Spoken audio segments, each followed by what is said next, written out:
1966 సంవత్సరంలో నేను కాలేజీలో చదువుతున్న రోజులు చంద్రమోహన్ రంగుల రాట్నం అనే సినిమాలో నటించాడు.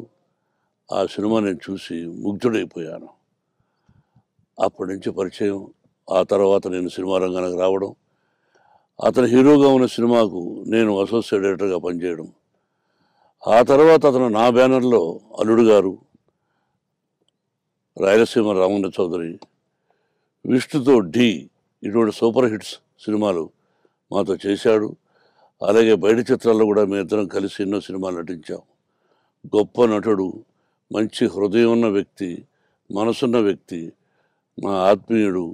మేము వయసులో నాకంటే పెద్దవాడైనప్పటికీ ఒరే ఒరే ఒరే అనుకునే చనువు కలిగిన వ్యక్తులం. అటువంటి ఆత్మీయుడు ఈరోజు మనలో లేరు.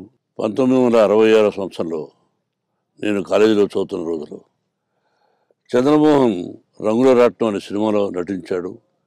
ఆ సినిమా నేను చూసి ముగ్ధుడైపోయాను. అప్పటి నుంచి పరిచయం.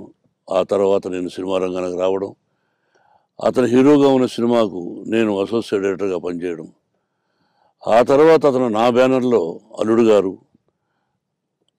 రాయలసీమ రామన్న చౌదరి, విష్ణుతో ఢీ ఇటువంటి సూపర్ హిట్స్ సినిమాలు మాతో చేశాడు. అలాగే బయట చిత్రాల్లో కూడా మేము ఇద్దరం కలిసి ఎన్నో సినిమాలు నటించాం.